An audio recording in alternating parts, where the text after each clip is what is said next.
In 2017, Logitech released its rather iconic 4K IR-capable Brio webcam. 4 years later, I finally decided to purchase one to replace my trusty old C920. Greetings ladies and gentlemen, this is Callistophilus, and in this video we're going to take a look at the aforementioned Logitech Brio 4K webcam. Is it still relevant in 2021? How does it hold up? And why on earth did I decide to go with a 4-year-old webcam when there are newer models available with arguably better build and image quality? All that will be revealed in this video, and what a better way to start revealing things than with the unboxing. Speaking of boxes, there are actually two different models of Brio you can purchase. The regular Pro model and the Stream edition, with the only differences being in the packaging and the inclusion of 1 year's worth of subscription for XSplit with the Stream edition. Personally, I don't care about any of that, hence I went with the slightly cheaper Pro model meant for businesses. In the box of the Brio, you will find the camera unit itself, a privacy guard, a bunch of useless documentation, and a really nice little travel bag. Why on earth would you ever need a travel bag for your webcam is beyond me, but hey, it's included and you can always just use it for whatever. And when talking about the included cable, it's not braided and is rather thick and sturdy, so it holds up well, but definitely isn't as flexible as I'd like it to be. Now, I love when companies include these little Velcro ties with their cables, but I also absolutely hate when they don't make them removable. I get it that it's branded, but I don't need it on this specific cable and would much rather be able to tie up some of the other mess I have going around on the back of the desk. I could easily just cut it and use it wherever, but why has this become a thing in the first place? Now, before we get into testing the camera and its software, let's also quickly go over the specifications for this webcam. Its dimensions are 102 x 27 x 27 mm for width, height and depth. It supports resolutions up to 4K at 30 FPS, 1080p at 30 or 60 FPS, or 720p at 30, 60 or 90 FPS. It sports a glass lens, has autofocus, digital zoom up to 5 times, so no mechanical zooming is possible with this unit. There is also a built-in stereo mic, and probably most importantly for me, it has an infrared sensor built in for face detection, but we'll come back to that later in the video. All in all, pretty standard stuff for a premium webcam, so let's get it hooked up and see how it performs. The software that the webcam uses is the Logitech G.SKILL, which is probably one of the best companion bloatwares that I've seen to date. Over the last couple of iterations, it has become stable and quite reasonably streamlined. Usability is something still left to be desired, but when you compare it to its competition, the overall package that you have here is just great. Now, I'm not going to go over every last option that you can configure. Let me know in the comments down below if I should do so in my future tech videos. But I did notice a few things about this camera which are probably worth mentioning. Firstly, the exposure in low light situations is doing something strange. When I set it to auto, the resulting image is nicely exposed and very smooth. When I turn off the auto exposure and try to set it manually to a fixed amount similar to what it was with auto, the FPS absolutely tanks and I would not consider this to be usable. How does the auto setting manage to expose the picture up to such high levels, and why I cannot do it manually is a mystery for now. Though this sucks for those occasions where the camera starts to overexpose for whatever reason, and when choosing to lower the exposure manually, you would be giving up some of that smoothness for that, which makes little sense. During daytime use with ample lighting, this phenomenon disappears though, and the manual exposure settings work exactly as expected. Strange, but there you have it.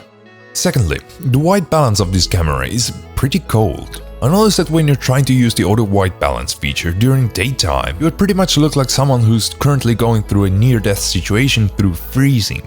Okay, I'm exaggerating as you can clearly see, but webcam is definitely on the cool side of the temperature scale, and you probably wish to set it up manually according to your use cases. Speaking of such use cases, let's talk about profiles. Yes, the G.SKILL is pretty great for defining per application profiles for your Logitech devices, and the Brio is no exception to that. You can easily set up different profiles for Skype, Teams, Zoom, or even OBS so that you don't have to fiddle around with the settings all the time. And now, we should talk about the image quality. The footage that you're seeing right now was recorded in a very dimly lit room during the night. For the context, this is all the lighting that I had turned on. This is a struggle, not only for webcams, but also for DSLR cameras, so this potato quality is expected even when the camera is trying to give you a 4K resolution. Guys, whatever camera you have, proper lighting for the given situation is the key to getting a decent quality picture out of it. For a stark contrast to our previous example, here's the image quality during daytime with ample lighting coming through the windows, illuminating the surroundings nicely and naturally. You can see the drastic improvements in image quality, so again, good quality is the key to using any sort of camera, webcams included. And just for the fun of it, here's a direct comparison of my Fujifilm X-T3 and the Logitech Brio. Both are set to their automatic modes in 4K at 30 FPS and are recording at the same time in the same daytime lighting conditions. So is the Logitech Brio a contender for a DSLR replacement? No, of course not. But when it comes to webcam standards, it does put up a very good fight. And this leads us into the use cases.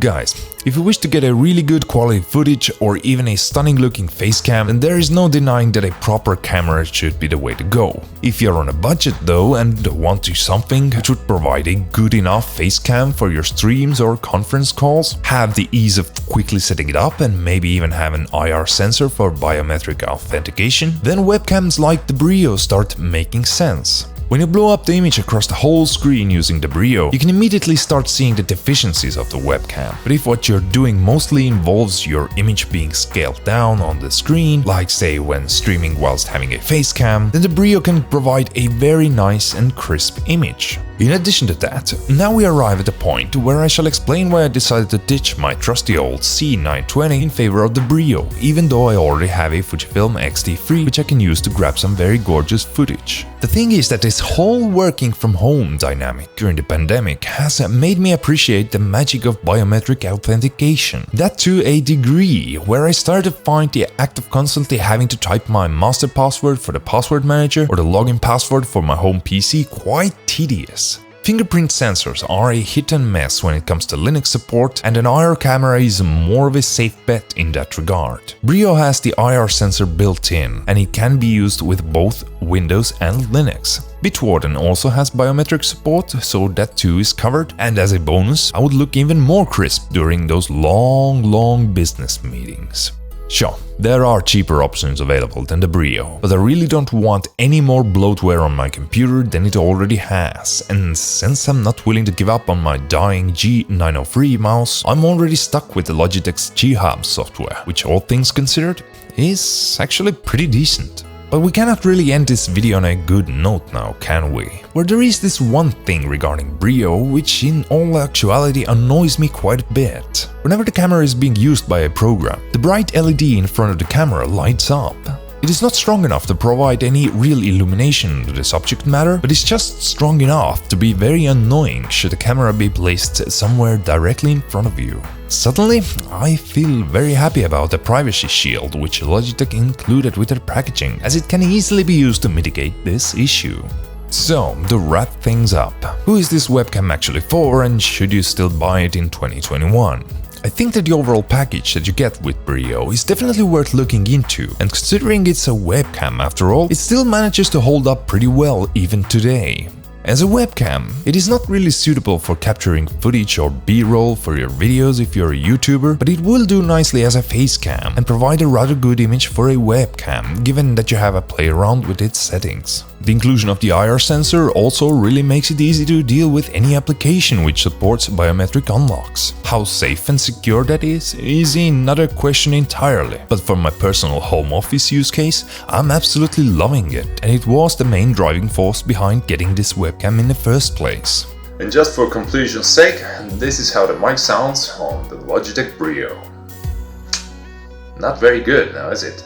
But in the end, we cannot get past talking about its price. The MSRP for the Brio at the date of this recording is still $199, which is way too much for a webcam, especially for some simple personal use. I pulled the trigger on the unit when it was 50% off in a local store, and luckily, Brio seems to be rather frequently discounted.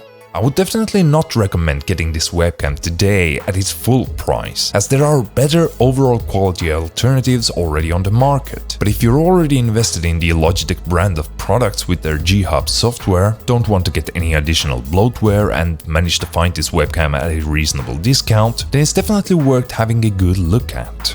What else is worth having a good look at is the subscribe button down below this video and making sure that you have subscribed so that you wouldn't miss out on any future content that I have planned in the pipeline. If you have any suggestions on how I could improve these videos further, let me know in the comments below, as your feedback is important. And until next time, I hope you have a lovely rest of your day, whenever, wherever you are. Bye bye.